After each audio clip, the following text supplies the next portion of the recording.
बिस्मिल्लाहिर्रहमानिर्रहीम। किसी साहब ने सवाल पूछा है कि एक आदमी साहिब हैसियत है, तंदुरुस्त है, उस पर हज फ़र्ज़ है और वो हर साल अपनी हज की दरख्वास्त भी देता है, अप्लाई भी करता है, लेकिन उसकी हज की दरख्वास्त और एप्लीकेशन मंजूर नहीं होती है।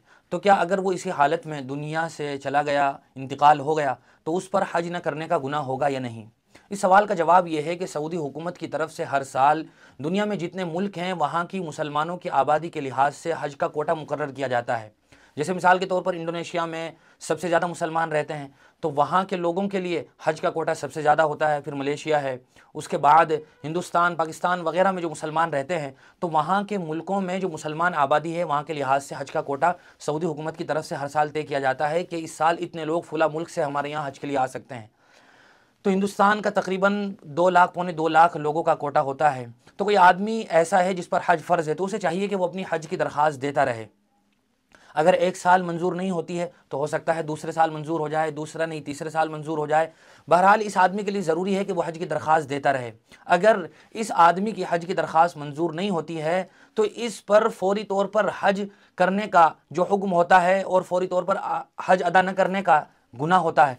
ताख़ीर का जो गुनाह होता है वो भी गुनाह नहीं होगा, क्योंकि ये आदमी कोशिश कर रहा है, इसकी तरफ से ताख़ीर और देर नहीं हो रही, बल्कि दरख्वास्त ही मंजूर नहीं हो रही, तो इसे ताख़ीर का गुनाह भी नहीं होगा और वजूब अदा की शर्त भी नहीं पाई जाएगी। ये कोशिश करता रहे अपनी ज़िंदगी में। अगर इसे ऐसा लगे कि अब मेरा आखिरी वक्त है, ज़िंदगी का चलचलाव है, कभी भी इंतकाल हो सकता है, तो इसे चाहिए कि ये अपनी औलाद को वसीयत कर दे कि मेरी तरफ से हज बदल कर लेना या किसी को करा देना। अब अगर यह आदमी इसी तरह इस दुनिया से रुखसत हो जाता है तो इसे गुनाह नहीं होगा, क्योंकि इसने अपनी ज़िंदगी में कोशिश की है। अल्लाह ताला का हुक्म भी है, ला युकल्लिफुल्लाहु नफ्सन इल्ला वुसअहा, कि हम किसी शख्स को उसकी ताकत से ज़्यादा किसी हुक्म का मुकल्लफ नहीं बनाते हैं। ये जितनी कोशिश कर सकता था इसने कोशिश की है। आखिर वक्त में ये वसीयत कर जाए, फिर इसके औलाद को चाहिए कि जो कुछ जायदाद ये आदमी छोड़ कर जाएगा, अगर उसके तिहाई में से 1/3 में से हज का सारा खर्च पूरा हो जाता है तो बहरहाल फिर औलाद के लिए ज़रूरी होगा, वाजिब होगा कि वो अपने वालिद या वालिदा ने वसीयत की हो तो वालिदा की तरफ से या तो ख़ुद ही हज बदल करें या ये कि किसी मौली साहब को, कारी साहब को, अपने किसी रिश्तेदार को, जिसको भी मुनासिब समझते हों, हज बदल के लिए भेजें। तिहाई का मतलब ये होता है, मिसाल के तौर पर किसी आदमी ने मरते वक्त 15 लाख रुपए छोड़े हैं, तो 15 लाख का जो तिहाई बनता है वो 5 लाख बनता है और 5 लाख में हज कमेटी से हज अदा हो जाता है। तो अब औलाद पर ज़रूरी होगा कि वो अपने वालिद या वालिदा जिसने भी वसीयत की हो उनकी तरफ से हज बदल करे। दूसरी बात यह है कि अगर 1/3 तिहाई इतना नहीं है कि जितने में से हज बदल हो सकता है, तो अगर औलाद बालिग है तो उन्हें चाहिए कि वो अपनी तरफ से उसमें कुछ हिस्सा डाल दें, जिसकी वजह से खर्च की जो रकम है, जो मिकदार बन रही है वो पूरी हो जाए और वालिद या वालिदा का हज बदल भी अदा हो जाए। अगर 1/3 तिहाई इतना है कि जिससे पूरा खर्च हो जाता है तो औलाद पर वाजिब और ज़रूरी है कि वो हज बदल कराएं। लेकिन अगर तिहाई 1/3 थोड़ा सा है, 1 लाख है, 2 लाख है, 3 लाख है, हज का खर्च पूरा नहीं हो रहा है, तो फिर औलाद पर वाजिब और ज़रूरी नहीं है। लेकिन औलाद के लिए खुशकिस्मती है कि वो अपने वालिदैन में से जिसने भी वसीयत की हो उसकी तरफ से हज बदल करा दें।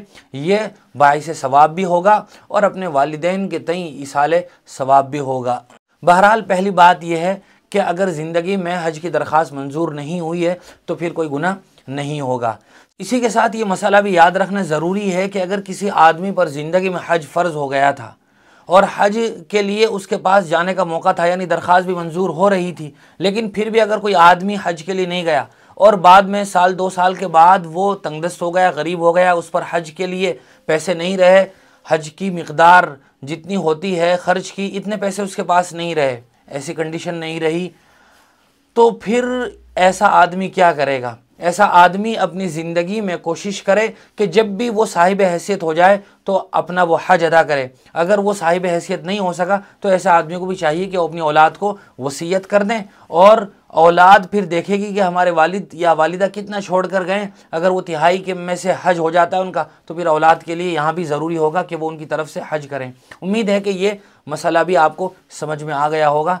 अगर कोई सवाल जहन में है तो आप कमेंट बॉक्स में लिखकर सवाल कर सकते हैं।